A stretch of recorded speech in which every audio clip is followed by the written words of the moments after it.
We're joined this evening by a very special guest, Ola Riquet, from the Gorey.PL Polish Cultural Association. The association was established in 2015 as a non-profit organisation, and its main goals are promoting Polish culture, tradition and art, as well as helping to integrate the Polish community in Ireland and unifying Poles within Irish society.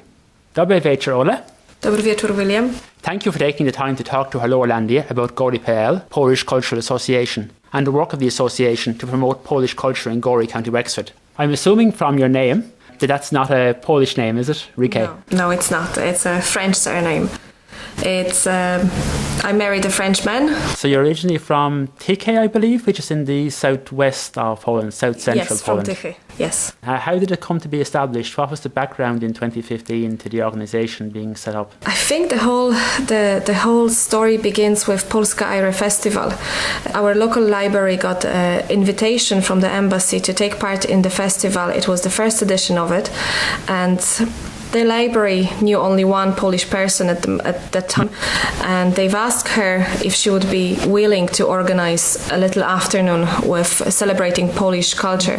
So she asked her friends to come up with some ideas, and that's how it all kind of began. It was the first edition of Gorey Festival in the library, and a few weeks after that, certain enthusiastic people who are now Gorey.PL, yourself included, I imagine. Myself included, decided that there is a need for that. There is need for some kind of association who will celebrate Polish culture, Polish heritage here in Ireland, and will try to integrate this culture to the culture of Ireland. So I know already from looking at your website, I have to say it's absolutely excellent. Thank you. That you engage in a wide range of activities. Would you like to just outline briefly what some of those activities that the association undertake each year are? Sure. There's so many of them that maybe just start with the ones that we found are very successful, and we repeat them year on and year on. So starting in January, we always have a carnival ball for children. I think this will be our 5th edition. Next year it will be our 5th edition. So each year we have about 60 children, Irish, Polish, Slovakian and all other nationalities, who come for 2 hours to enjoy Polish traditional games, dances, plays with us.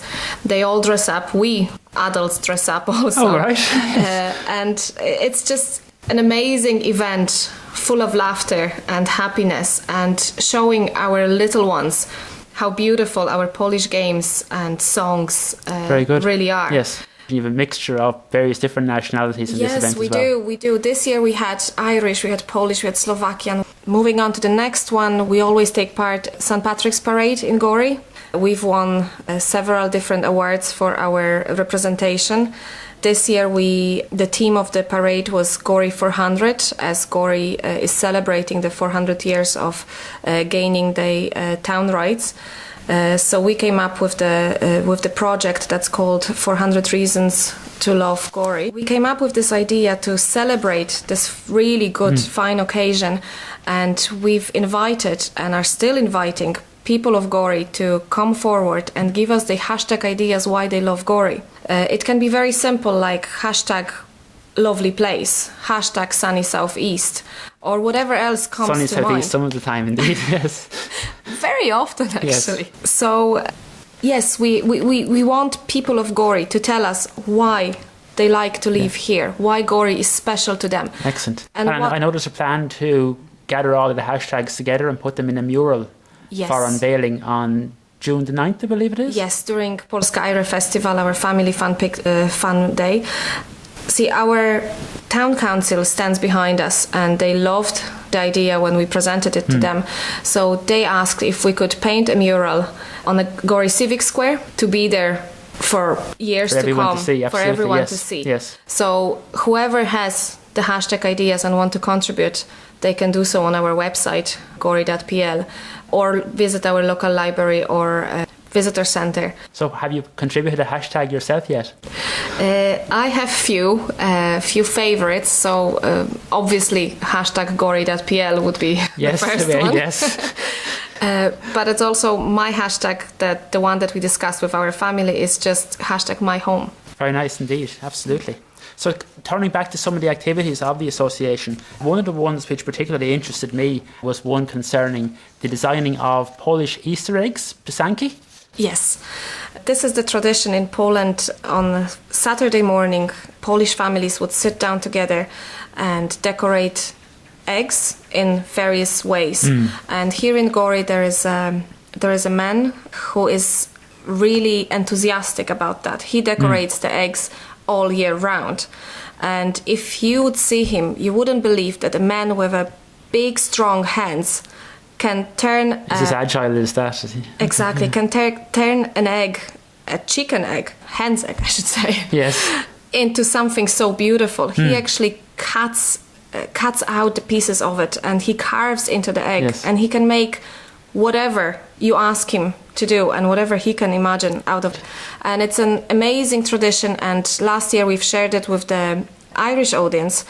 We didn't expect a great turnout. We had to turn people down actually because there was too many of them coming. I've actually attended some of the events of Gorey.PL myself, and one of the most interesting ones I was at was last November, where I attended a lecture by Dr. Bożena Serlik from the School of History in UCC, marking the 100th anniversary of Polish independence. So I know the association does important kind of commemorative work as well. And speaking of that topic, I also observed some wonderful photographs on display in Gorey town about Poland in the early 1980s, especially during the martial law period. Many of them, certainly to me, were iconic, tanks on the streets of Warsaw. Would you like to tell us a little bit about that photographic exhibition and the role of the association in it? Yes. Every year for Polska Festival, we try to invite interesting artists from Poland. And Chris Niedenthal, with his exhibition Road to Freedom, Poland through the lens of Chris Niedenthal, answered to our call, our request. And he came with his exhibition in 2016, and he had a workshop with people who are interested in photography about all his photojournalism. And he was very kind to donate that exhibition to Gorey PL, and we are always open to lend it to other organizations who are interested in having the pictures all over Ireland. But I have to say, as someone very interested in Polish history and politics, there are really iconic and awe-inspiring images, really high quality photography from one of the world's leading photographers. So that was a really excellent event. On a slightly lighter note, I also read about the Polska era twist and shout party. Yes. So what does that involve, Ola?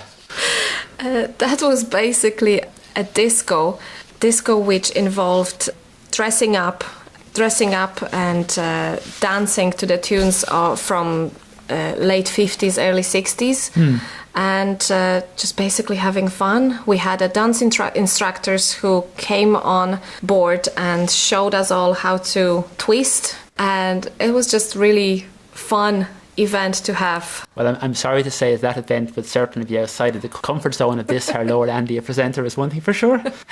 You would be surprised. The instructors were very, very good. And they would need to be in some cases, I think. I know as well from talking to you that you're hoping to build bridges between the local authorities in North Wexford and the region in Poland. Would you like to tell us more about that? Yes. That's an idea that was born again around the Polska Festival last year. We've invited officials from District Puck in Poland to come over here with the lecture and photographic exhibition of Puck area. And just by talking to them prior their arrival, they were very interested in that cooperation. So during the festival last year, the Gorey district and Puck district signed a letter of intent, hoping to develop that friendship between those two districts. Okay. The cultural exchange, the possibly business exchange also. And Gmina Puck invited Gorey officials last October over to Puck to show them around and have some, serious talks about what could have happened. And we're just taking it from there again. So I think that the next step would be then for a visit to Gorey, hopefully from the Polish local authority. That is happening during the festival now. Very good. So it will be a very short visit, but again, the officials will have time to sit down and discuss important things. And I think you were telling me also that Puch is an area of Poland with great similarities to Gorey in terms of being near a coastline, etc. That's the thing. Both districts are very similar in the size. They are similar in the way, like you said, they are laid out on the map. And both regions are near the coast. They have fishermen. They are rapidly developing towns, and they're both agricultural regions. So there's loads of things that connect them already. Plus, during our visit there back in October, we know that officials discovered loads more things that were similar. Like something that wasn't in the plan of our visit. Yes. You know what I mean? They start talking about fire services, and then out of the sudden, the next morning, we were brought to the fire station to see how the stations back in Poland work, and they were comparing them with the station we have here in Gorey and how we could improve all that, which was very interesting because it wasn't something anybody was thinking about. It was a byproduct of the actual visit, exactly. So I know one of the other Polish community events that takes place in Gorey is an event in support of WOSP, the Great Orchestra of Christmas charity. Would you like to tell us a little about that event? Yes, it's a fantastic event that happens all over Poland at the beginning of January each year in support of Polish hospitals. And some people from Polish community decided to bring it also to Gorey. This was the second edition this year that it happened. It was a great success. We've raised loads of money towards the Polish hospitals, and I think it was one afternoon this year, but people had great fun. Speaking of WOSP, Ola, I know one of the tragedies that happened in Poland at a WOSP event this year was the stabbing of the mayor of Gdansk, Paweł Adamowicz, and I know your organisation had a commemorative event one Sunday evening to express the feelings of the community at that event. Would you like to tell us a bit more about that commemoration? Yes, the stabbing event was shocking and something really sad for the whole for whole Poland pretty much, and we just wanted to show the support to Mayor of Gdańsk, to Gdańsk, to WOSP organization, and basically just to show not only Polish people but people of Gorey that we do not agree to the violence, to the hatred, that we want to show that you can live a life that is calm and peaceful and divert when you respect one another. And that's all that it was. Very good. Is there anything else you'd like to share with our listeners, either about Gorey.PL or indeed about Gorey itself? Probably just to maybe invite everybody to our festival that's going to take place from the 7th of June until the 15th of June. So we're going to open our festival in Gorey with an amazing exhibition which is called Polscy Artyści w Irlandii, Polish Artists in Ireland. We have invited Polish painters, sculptors and all sorts of artists to bring their own pieces of art to our Gorey, where the judges will decide which of them will be displayed. Okay. And it's to show how rich, again, Polish culture can be, but here on the island. So people who made Ireland their home still are influenced by their Polish roots. So it's a blending of the two cultures together in essence. Exactly. Well, that's what we're hoping Yes. for. We received already few pieces of art and they're, I can tell you, amazing. So then we know that loads of artists are still working on their pieces and they said they will meet the deadline and bring them over. I think that's one of the central themes of the Polskie Era Festival, is involving both communities and sharing experiences and building friendships and understanding. And the other part of our exhibition that day will be continuation from exhibition that we brought to Poland back in October, the exhibition of the local Irish photographer Joseph Dixon that was called My Home, Your Home. Joseph took pictures of Gorey district and he brought them over to Puck district to show people of Puck what is Gorey all about. Sure. But then while we were there, he took loads of pictures of Puck district. So now he's going to show us the pictures of how Irish person sees Puc district. Okay. So we're really looking forward to that, to see his pictures. What the highlights that he picks out are there. Exactly. What he thinks are the important bits there. Well, I'm certainly looking forward personally to attending many more of the events of the Polska Era Festival this year. So Ola, thank you again for your time this evening, and we look forward to hearing more about the work of Gorey PL Polish Cultural Association on Hello Irlandia in the future. Dziękuję. Thank you very much for having me. Dziękuję.